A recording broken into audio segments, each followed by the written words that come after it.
सुप्रभात छात्रों, मैं आपकी हिंदी की अध्यापिका आज आप सभी को कक्षा 4 का पाठ 2 पढ़ाने जा रही हूँ, जो कि है हिंदी व्याकरण का।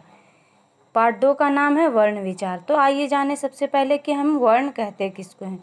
तो बोली जाने वाली ध्वनियों को निकलने के लिए जिन चिन्हों का प्रयोग करते हैं उसे हम वर्ण कहते हैं।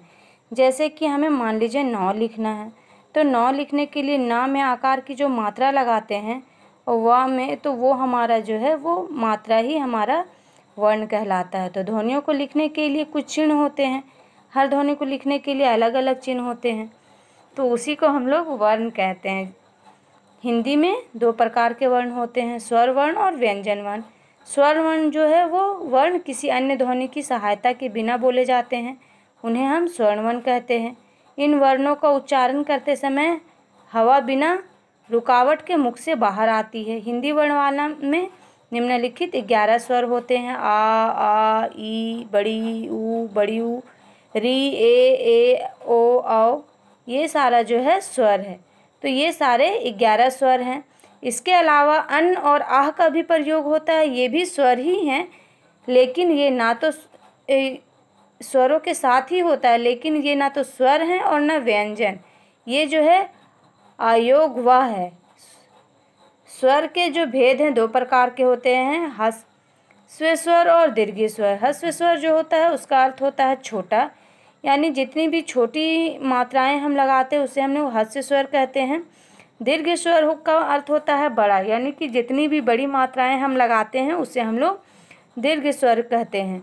अब आइए जानें कि हम लोग व्यंजन किसको कहते हैं। तो व्यंजन हम लोग उसे कहते हैं जिन वर्णों का उच्चारण करने में स्वर ध्वनियों की सहायता ली जाती है, यानी कि बिना स्वर की सहायता से उसे हम नहीं बोल पाते हैं, उसे हम लोग व्यंजन कहते हैं। तो वर्णों का उच्चारण करते समय मुख के विभिन्न अंगों जैसे कंठ, जीभ, दांत, तालु, ओष्ठ आदि से टकराती हुई ध्वनि बाहर आती है। व्यंजन के अब जानिए भेद। तो उच्चारण के आधार पर व्यंजन को 3 प्रकार में बांटा गया है। पहला है स्पर्श व्यंजन, दूसरा अंतस्थ व्यंजन और तीसरा है उसमें व्यंजन। स्पर्श व्यंजन जो है, जिस स्पर्श का अर्थ ही होता है छूना। तो जिन व्यंजनों का उच्चारण करते समय जीभ मुख के विभिन्न अंगों का स्पर्श करती है, यानी जब बोलते वक्त हमारा जो जीभ है वो जिस जिस मुख के भागों से टकराती है उसे हम लोग स्पर्श व्यंजन कहते हैं। इसकी संख्या जो है वो 25 होती है।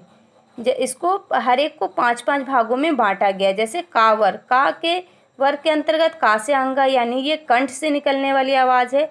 चा वर्ग, चा से इया तालु से निकलता है। टा वर्ग, टा से ना मूर्धना से निकलता है।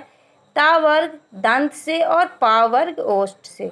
अब अंतस्थ व्यंजन, अंतस्थ का अर्थ ही होता है भीतर या बीच में। तो जिन व्यंजनों का उच्चारण करते समय जीभ मुख के किसी अंग का स्पर्श नहीं करती उसे हम लोग अंतस्थ व्यंजन कहते हैं। ये 4 होते हैं, या, रा, ला, वा। अब आइए उसमें व्यंजन। उसमें का अर्थ ही होता है गर्म। तो कुछ व्यंजनों का उच्चारण करते समय जो है, जब हम उसको बोलते हैं तो वायु में रगड़न होने के कारण मुख से बाहर जब वो हवा के साथ निकलती है तो वायु में रगड़न खाने के कारण उसमें थोड़ी गर्मी सी हो जाती है, इसलिए उन्हें उसमें व्यंजन कहते हैं। अब आइए इसके अतिरिक्त व्यंजन जाने। ड़ा तथा ढा जो है ये अतिरिक्त व्यंजन के रूप में वर्णमाला के स्थान में होते हैं। जैसे टा वर्ग में डा और ढा के नीचे बिंदु लगाने पर उनके स्वरूप ड़ा और ढा तथा ध्वनि में अंतर आ जाता है, उसे हम लोग अतिरिक्त व्यंजन कहते हैं। आप संयुक्त व्यंजन के बारे में जानते हैं। छ, त्र, ज्ञा, य, श्र संयुक्त व्यंजन है। 2 वर्णों के योग से बनने के कारण ये संयुक्त व्यंजन कहलाते हैं। जैसे छ बराबर का और शा, तो अक्षय, क्षण, क्षमा, ये सारा जो है यानी 2 इसको मिलाकर जो एक बनाते हैं उसको हम लोग संयुक्त व्यंजन कहते हैं। द्वितीय व्यंजन, जब एक व्यंजन ध्वनि अपने जैसी ही अन्य ध्वनि में संयुक्त होती है तो उसे हम लोग द्वितीय व्यंजन कहते हैं। जैसे का प्लस का, तो क आधा का, जैसे कोई भी शब्दों का आधा इस्तेमाल करने के लिए हम लोग जो साथ में जोड़ते हैं उसको द्वितीय व्यंजन कहते हैं। अब आयोग वह व्यंजन, ये पहले भी हम लोग पढ़ चुके हैं कि ये अन और आह जो है ये आयोग वह व्यंजन है। ये दोनों स्वरों के बाद लिखे जाते हैं, परंतु ये ना तो स्वरों की गणना में आते हैं और ना ही व्यंजनों की। स्वरों के साथ प्रयोग किए जाने के कारण ये व्यंजन भी नहीं बन पाते और स्वतंत्र रूप से प्रयोग किए जाने के कारण इन्हें स्वर भी नहीं कहा जा सकता है।